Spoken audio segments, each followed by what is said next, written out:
Nos anos 20 e 30, boa parte do dinheiro que a máfia americana ganhava com atividades ilícitas era aplicado em lavanderias automáticas por todo o país. Vem daí a expressão lavagem de dinheiro. A fachada legal dos negócios tornava mais difícil apanhar os criminosos e provar seu enriquecimento ilícito. De lá para cá, lavar dinheiro sujo se transformou numa atividade bem mais complexa, envolvendo desde complicadas operações financeiras em paraísos fiscais até o uso de laranjas como proprietários de casas e empresas. A primeira lei brasileira sobre esse tema, de 98, dizia que só a lavagem do dinheiro obtido através de uma lista de atividades ilegais, como o tráfico de drogas, contrabando de armas, sequestro, corrupção, entre outros, poderia ser considerada crime. O que dava à justiça um problema adicional. Sem o enquadramento do crime antecedente, de acordo com a lei, a lavagem de dinheiro não poderia ser punida como tal. Semana passada, a presidente Dilma sancionou uma nova lei, mais dura, para punir quem consiga esquentar dinheiro sem origem legal. Agora não importa mais qual foi o crime, a contravenção, a ilegalidade cometida, para que seja possível o enquadramento por lavagem de dinheiro. Mudança que levanta algumas críticas de juristas, entre elas: está certo equiparar as fortunas produzidas por tráfico de drogas ou corrupção a delitos menores, como jogo do bicho, organização de quermesses e rifas informais? A lei é para todos, diz o consenso popular. Mas Albert Einstein, que avaliava as leis humanas com o mesmo rigor das leis da física, já dizia, abre aspas, nada destrói mais o respeito ao governo e ao direito do que leis que não possam ser aplicadas. Fecha aspas. E essa lei, será que é para valer? A gente começa a nossa conversa com os convidados, advogado especialista em combate a fraudes, Isabel Franco, e o promotor Arthur Lemos, do Grupo Especial de Combate aos Delitos Econômicos do Ministério Público de São Paulo. Sejam muito bem-vindos. E queria começar destacando essa questão do crime antecedente, que é a grande mudança da nova lei de lavagem de dinheiro. Ou seja, agora o dinheiro é sujo, você pode ser enquadrado nessa lei. Na prática, o que é que muda? Na sua atividade, por exemplo, que é a de provar esse crime? Bom, facilitou bastante o trabalho de persecução penal em torno da repressão ao crime de lavagem de dinheiro, na medida em que agora é muito mais abrangente, né, a incidência da lei a qualquer tipo de delito que propicia ao agente criminoso um proveito, né? Sem haver um rol fechado de delitos nos quais ele era antes, à luz da lei antiga, obrigado a respeitar. Tem um exemplo de um delito mais comum, por exemplo, que poderia agora ser enquadrado pela lei? O crime de estelionato. O crime de estelionato antes não era enquadrado no rol da lei antiga e hoje é possível se lavar dinheiro com os proveitos auferidos num crime de estelionato. Para essas pessoas, por exemplo, que acho que é bastante comum, não é? Passam imóveis por valores diferentes ao da venda, que sem querer podem ser envolvidos no interesse de alguém que está lavando dinheiro. Essa pessoa pode acabar sendo acusada por um crime muito mais complexo do que aquele que ele praticava, alterando uma escritura. Essa pessoa estava simplesmente deixando de pagar os impostos de transmissão do imóvel, por exemplo. Mas agora, na verdade, se não há comprovação do montante do pagamento do imóvel, aquilo pode ser claramente configurado como lavagem de dinheiro. E eu não sei, vou até perguntar aqui para o promotor, se a pessoa que recebe, sabendo que a outra está pagando com montantes que eu não sei qual a origem, também vai ser cúmplice desse crime? Arthur? Sim, vai depender do caso concreto. Mas quer me parecer que sim, na medida em que na grande maioria das vezes, aí há um jogo de interesse duplo, né? Na medida em que quem está comprando o imóvel não vai te contar qual é a origem do dinheiro. E, ao mesmo tempo, você que está vendendo também não vai querer saber dele para não se tornar uma testemunha dos fatos. Mas se alguém me aparece com um monte de dinheiro embrulhado num saco de lixo, eu posso ficar... É aquilo que a doutrina norte-americana chama de cegueira deliberada. Eu ignoro propositadamente o conhecimento da origem espúria, da origem criminosa dos bens. portanto, alega ignorância. Mas com essa lei, eu acho que vai ser difícil simplesmente dizer que eu não sei, mas eu também não perguntei. Eu deveria ter um pingo de curiosidade por causa justamente da configuração do crime, não? Exatamente, eu concordo. À luz da nova lei, o agente criminoso poderá ser enquadrado nessa situação, né? Agora, ele tendo conhecimento ou deve ter conhecimento, ele vai responder da mesma forma, seja pelo dolo direto ou pelo dolo eventual. Quais são as formas mais comuns de lavagem de dinheiro que as organizações criminosas usam? Olha, em primeiro lugar, eu queria fazer uma observação com relação ainda aos crimes antecedentes. O crime organizado, a criminalidade organizada, de uma forma geral, ela é caracterizada pelo desempenho em diversos tipos de delito. Uma organização criminosa não se dedica a um único crime, se dedica a uma variedade enorme de delitos. Então, a lei de lavagem de dinheiro não pode engessar, né, a persecução desses crimes, sob pena de não ser efetivo. Então, a nova lei de lavagem de dinheiro vem ao encontro da mais moderna legislação em torno desse assunto. Né? Geralmente, os lavadores de dinheiro utilizam-se de atividades que usam dinheiro em cash, dinheiro em espécie, né? Postos de gasolina, nós temos vários casos no Ministério Público de São Paulo. Porque ele pode alterar o faturamento, ele pode fazer um faturamento fictício. Fica fácil para você dissimular a origem dos bens, né? Muitas vezes hotéis estabelecimentos que dão prejuízo, que a gente vê, nunca entra um hóspede lá. Estabelecimentos comerciais, de uma forma geral, que lidam com dinheiro em espécie, geralmente são utilizados como mecanismo de lavagem de dinheiro. E nesse sentido, a lei também, ela, digamos, aumenta a responsabilidade dos intermediários, não é?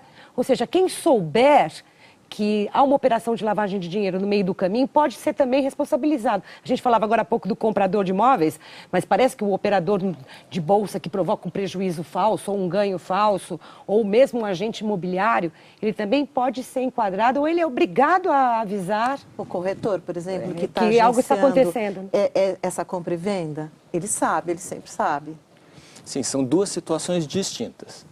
Uma primeira situação é o agente, o profissional, tem conhecimento da prática do crime e se envolve com aquele que tem a posse dos valores de origem ilícita. Então, ele vai responder pelo crime de lavagem de dinheiro. Outra coisa é o profissional que tem um conhecimento a respeito de uma lavagem de dinheiro e é obrigado a comunicar aos órgãos de inteligência financeira a respeito daquela movimentação financeira atípica, sob pena de ser punido pela unidade de inteligência, que é o COAF, o Conselho de Controle das Operações.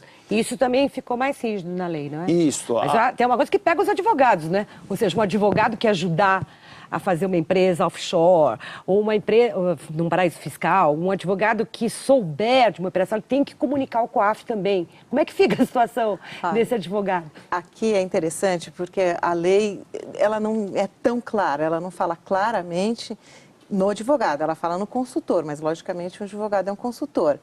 E esse realmente é um problema sério. Você sabe que a OAB, inclusive, vai entrar com uma ADIM, que é uma ação...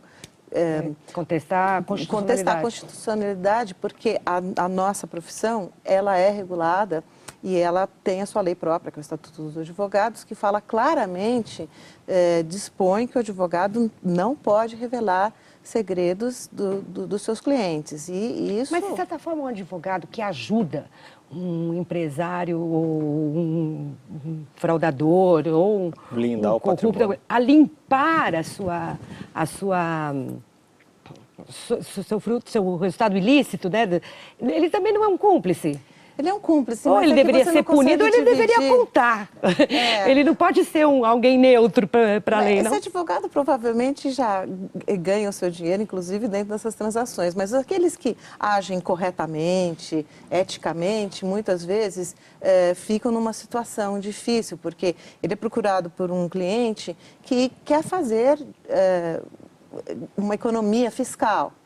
Isso não é proibido, concorda? Depende do tipo de economia fiscal, de transação que você faz, as offshores que você vai fazer fora do mundo todo. Agora, na medida em que ele vai trabalhando com o cliente, ele começa a perceber que o cliente tem a intenção do dolo, ou então simplesmente de fraudar e está claramente lavando dinheiro, ele vai ficar numa situação muito difícil, mas eu duvido que esse dispositivo da lei vai vingar. Arthur, o que você acha? Concorda? Olha, de novo, são situações diferentes. No exemplo que você deu, Mônica, que o advogado está blindando, né, o patrimônio para que ele possa ser bem branqueado, bem lavado, bem reciclado, para que o dinheiro de origem ilícita possa ser utilizado pela organização criminosa. Se o advogado atua nesse sentido, ele responde como agente criminoso que participa da organização criminosa. Tá certo? Quadrilha. Na verdade, esse não é o papel do advogado. O bom advogado, o advogado com A maiúsculo, ele não pode fazer isso. Não é esse o papel dele, a missão dele não é essa. Portanto, ele vai responder pelo crime de lavagem de dinheiro. Agora, outra questão que é bastante polêmica, da qual nós parecemos divergir, é quando o advogado atua não dentro do processo jurisdicional, mas como um consultor contínuo. Consultor. Na medida em que ele é consultor, hoje a lei atual obriga a que o profissional comunique os órgãos de inteligência financeira acerca daquela movimentação financeira suspeita do seu cliente. Mas veja, nós estamos falando de um profissional que não está atuando num processo jurisdicional. Então, nos dias de hoje, o contador, o vendedor de joias, o corretor de imóveis e galerista muitos outros, que vende obras de arte, e muitos outros que são profissionais, os modos comuns de se lavar dinheiro. Todos esses profissionais são obrigados a fazer comunicações. Por que não o advogado? Não, porque o advogado, ele tem uma função muito específica na sociedade. Ele deve ser consultado por pessoas que desconhecem a lei. Então, essas pessoas podem, inclusive, de boa fé, consultar os advogados que têm um dever de sigilo com a sociedade em geral, não é com você. Isso é uma distinção do direito civil e do direito comum que é bem diferenciado. Nos Estados Unidos, na Inglaterra, onde o direito comum fala claramente que quem possui esse privilégio do segredo é o cliente. Ele pode abrir mão a hora que ele quiser, chama-se privilégio mesmo, attorney-client privilege. Aqui no nosso direito civil, o privilégio é da sociedade. Você não pode, como cliente, abrir mão disso, porque o meu segredo ele não pode ser usado nem contra você, nem a favor. Isso é um direito que a sociedade tem para que você pelo visto, possa... isso vai acabar indo mesmo para o Supremo. Quando chegar lá que a gente vai saber. O que a gente vê claramente é que anualmente as entidades internacionais divulgam os números astronômicos do dinheiro que deve ter sido lavado. Lógico que ninguém vai saber com precisão ou a lavagem seria incompetente, mas, enfim, calcula-se... 1 trilhão, 2 trilhões de dólares, as coisas são sempre astronômicas. Portanto, dá para ver que é uma batalha, é um enxuga-gelo, né? Há sempre novas formas complexas de se lavar o dinheiro. Exatamente. Nesse sentido, a nossa legislação fica mais eficiente, mais parecida com os países que têm mais garantias de punir o crime, ou a gente ainda está muito distante, falta muito para complementar? Não, a nossa legislação, hoje, ela é uma lei que alcançou o status de terceira geração, né, que é a lei mais moderna. Antes, a lei de lavagem de dinheiro, ela era utilizada para punir o traficante de drogas, tão somente. E hoje ela é utilizada para punir as organizações criminosas que praticam uma gama enorme de delitos, sem você precisar qual é o tipo de crime a que ela se dedica. Então, a nossa lei, hoje, ela prevê institutos eficientes, como, por exemplo, que são inovações da lei, a alienação antecipada dos bens. O juiz ele não precisa aguardar o fim do processo para vender, evitando a administração judicial do bem, que é um transtorno para o magistrado. Imagina o que é apreender 10 carros ou aparelhos eletrônicos, e aquilo fica lá estocado, perdendo valor. Né? Nós temos uma situação do sequestro de um hotel onde existiam animais, né, dentro daquele hotel. E os animais, o hotel fechado, não podia funcionar e não gerava riqueza, né? O hotel estava fechado e o juiz tinha que se virar para resolver como ia ficar o problema da alimentação dos peixes do lago, dos cachorros, dos cavalos, ao ponto da população nos procurar. Um exemplo bem prático. Você fez acusação no caso de uma igreja, recentemente, uma igreja evangélica, que foi acusada de lavagem de dinheiro e houve uma absolvição, não é? Quer dizer, o processo se encerrou. Com essa nova lei, a acusação seria mais eficiente, digamos, a ilegalidade feita teria punição efetiva? Eu não sei dizer se haveria uma sentença penal condenatória. Sim, mas seria mais eficiente a acusação? Seria. Pela questão do crime antecedente, novamente, Exatamente. que seria muito mais abrangente, que foi como você porque iniciou. a absolvição aconteceu porque não foi possível caracterizar um crime antecedente. Na verdade, não houve absolvição.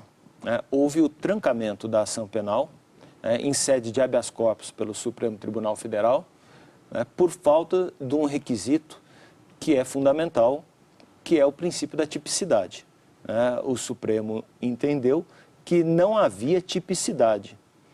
Então, não haveria crime por conta da falta da definição do que vem a ser organização criminosa no nosso ordenamento jurídico. O Supremo entendeu que deveria haver um tipo penal específico, um crime de organização criminosa. Nem essa lei resolveria. Essa lei resolve. Precisando também tipificar o essa lei resolve criminosa. porque ela ampliou para atingir qualquer tipo de crime antecedente. Então, seja ele praticado por organização criminosa ou não. Jurídica, enfim. Então, essa entidade religiosa que praticava estelionatos seguidos por conta de fraudes civis que eram feitas, não contra os fiéis. Nós não entramos nessa questão. Com propriedade. Com propriedade, que a fé religiosa cada um professa como bem entender. E sim estelionatos com contratos seguidos civis que não eram honrados propositadamente. Isso é estelionato.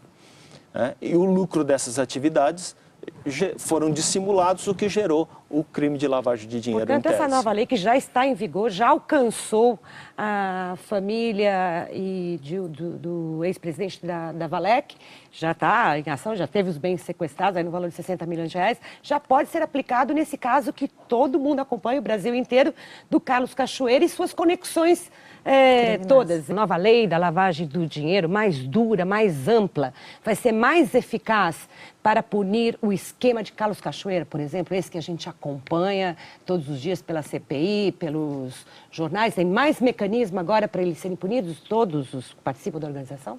Sem dúvida.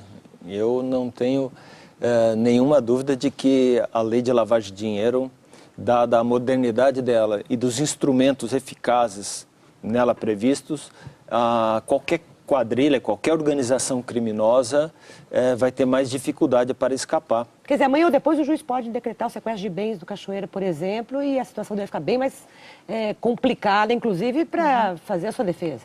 Sim, me parece que está bem claro a utilização de empresas fantasmas e recursos que passaram em contas bancárias sem haver lastro comercial para tanto, o que já é suficiente para caracterizar o crime de lavagem de valores.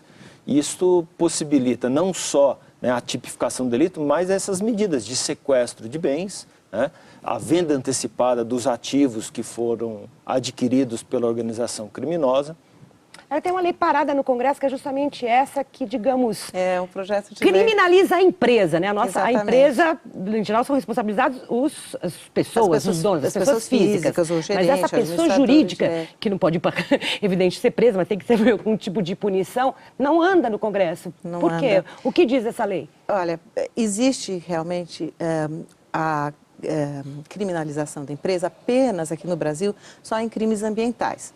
O ideal seria, e isso que as organizações internacionais de combate à corrupção querem, e o Brasil se comprometeu a fazer a mudança, já que o Brasil é signatário da Convenção contra a Corrupção da OCDE.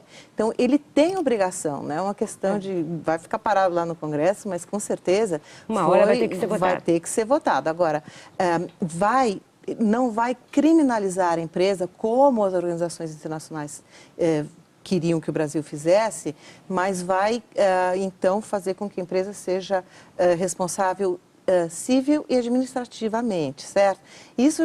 Só isso já está causando uma polvorosa. Ela pode ser extinta, ela pode ser pagar multas multada. altíssimas. O projeto inicial do Executivo previa multas até 30% do faturamento bruto. Agora o substitutivo está falando mais de 20%. Isso porque há uma pressão absurda em cima dos deputados. Ontem eu conversei com o relator, o Zaratini, e ele disse que estão tentando... Difícil fazer andar, porque eles querem estranhos. tentar enviar imediatamente para o Senado. Mas mesmo assim, nada garante que vá passar muito rapidamente. Agora, se ele for para a Câmara, o plenário da Câmara dos Deputados, realmente isso aí vai parar e vai ficar muito tempo parado, principalmente agora na época de eleições. Mas tem quase tanto tempo esse projeto de lei quanto o que define a organização criminosa. A gente viu o Procurador-Geral da República acusar os mensaleiros dizendo membros de uma organização criminosa, porém a definição do que é e a tipificação criminal disso não está explícita ainda, né? Não está, mas não como crime, não como figura criminosa. É bom fazer uma ressalva que o Ministério da Justiça, através da INCLA, que é a Estratégia Nacional de Combate à Corrupção e à Lavagem de Dinheiro, é um órgão formado por mais de 50 entidades, né? Esse órgão foi quem estabeleceu o anteprojeto de lei da lavagem de dinheiro e também o anteprojeto de lei do crime organizado, que visa substituir uma lei que é muito fraca para a repressão à criminalidade organizada. Essa lei é uma lei extremamente moderna, define institutos de investigação criminal importantíssimos, como a infiltração de agentes, a colaboração premiada, né? Então, e a definição do crime de organização criminosa. Atualmente nós temos o crime de quadrilha ou bando, que é passível de suspensão do processo, suspensão condicional do processo. O agente criminoso escapa de uma sentença penal condenatória fazendo um acordo, né? Entregando cestas básicas, prestando serviço à comunidade e sem haver uma pena na qual ele pense em colaborar por medo da punição com a polícia judiciária e com o Ministério Público. Então é preciso que essa lei também seja aprovada junto com essa para que a gente caminhe mais rápido. Nenhuma. Nós chegamos ao fim do programa, infelizmente não tenho tanto tempo para discutir uma das questões polêmicas também do projeto, que é a suspensão do funcionário público que for indiciado, ou seja, ele não precisa ser julgado, não precisa de uma autorização do juiz para ser afastado das suas funções quando houver indícios de crime. Isso pode cair? Isso deve cair. O Supremo deve declarar também? inconstitucional. Nós vamos ter que fazer um novo programa, Mônica. Porque Parece realmente... que sim. O combate à corrupção realmente tem muitos aspectos. Mas eu agradeço muito, Isabel. Obrigada. Muito obrigada, Arthur, pela participação aqui no Entre Aspas. Obrigada a você também, que acompanhou a gente até aqui. Voltamos quinta-feira. Até lá.